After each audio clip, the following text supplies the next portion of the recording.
Hello everyone, good morning. চলে এসেছি আরও একটা নতুন ব্লগ নিয়ে। তো আজ হচ্ছে মঙ্গলবার, তো আজকে হলো বিপত্তারিণীর পুজো। তো সেই কারণে মা কিন্তু সকাল সকাল 13 রকমের ফুল তুলে নিয়েছে। তো এদিকে এখন দুব্রো তুলে নিয়ে আসলাম।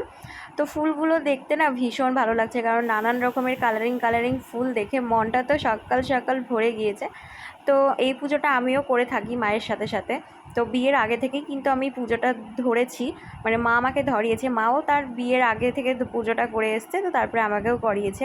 তো এখানে দেখো মার আর আমার হচ্ছে এখন ডালা সাজিয়ে নিয়েছি, যেহেতু এখন আমার বিয়ে হয়ে গেছে, তো ওই জন্য মায়ের ডালাতে আর আমার হবে না, আমাকে আলাদা করে ডালা নিতে হয়েছে। তো এখানে 13 রকমের ফল ছিল। তো দেখতেই পাচ্ছ সকাল সকাল স্নানটা করে নিয়েছি। তো 11টা থেকে পুজো শুরু হবে। তো এবার পুজো দিতে যাব ভাঙা মন্দিরে, মানে আমি যেখান থেকে পুজোটা দেওয়া শুরু করেছি। তো এই যে লাল শাড়ি পরে নিয়েছি। তো এরপরে এখন আমরা কিন্তু বাড়ি থেকে বেরিয়ে পড়েছি। তো একটুখানি রাস্তা, কিন্তু এই রোদে না হাঁটতে ইচ্ছে করলো না, তো সেই কারণে টোটো ধরে নিলাম। তো এই যে একজনা হেঁটে হেঁটে আসছিল রোদের মধ্যে, তাও আবার ছাতা মাতা না নিয়ে। তো মা সেটাই বলছিল যে এই রোদের মধ্যে একটু ছাতা তো নিতে পারে।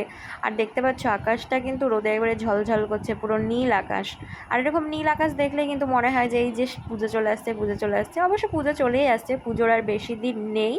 তো এরপরে এখন চলে এসেছিলাম আমরা ভাঙা মন্দিরে। তো তখনও খুব একটা লোকজন আসেনি। ওই যে আমরা প্রথমের দিকে ডালাটা রেখে দিয়েছিলাম, পাশে ছিল লক্ষ্মী ঠাকুর, তো সেটা তোমাদেরকে দেখিয়ে দিলাম। আর ঘড়িতে বাজে তখন 11টা। তো ঠাকুরমশাই আসার মুখেই তো প্রথমেই কিন্তু ছিল কৃষ্ণ রাধার গৌর নিতাই, সব তো তোমাদের সাথে একটু শেয়ার করে দিলাম। তো এরপরে এখন আমরা করব লাল সুতো। তো এই যে দেখো বলতে বলতে লাল সুতো তৈরি করাও হয়ে গিয়েছে। তো ঠাকুরমশাইয়ের জন্য আর আমার আর মার জন্য একটু 3টে মাত্র বানিয়ে নিয়েছি, বাকিটা বাড়ি গিয়ে করব। তো এরপর কিন্তু পুজো শুরু হয়ে গিয়েছে। তো কারা কারা বিপত্তারিণীর পুজো করে অবশ্যই তোমরা কমেন্ট করে জানিও।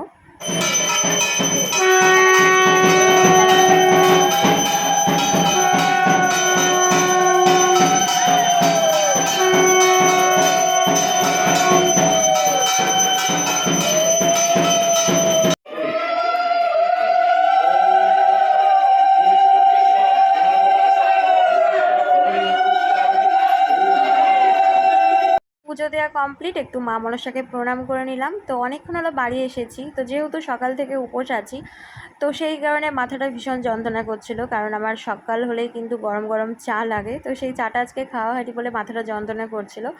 তো এরপরে বাড়ি এসে মা দেখো সুন্দর করে 13 রকমের ফল সাজিয়ে দিয়েছে থালাতে, আর এখন এই ফলগুলো খাবো। তো এদিকে মায়ের থালাটা ছিল, তো মা অলরেডি খাওয়া শুরু করে দিয়েছিল, এখন আমি খেয়ে নিব। তো আর তোমরা যারা জানো বিপত্তারিণী পুজোর সম্বন্ধে নিয়মগুলো, তো তারা তো জানবেই। তো এদিকে মা এখন ঘি দিয়ে লুচি ভাজছে।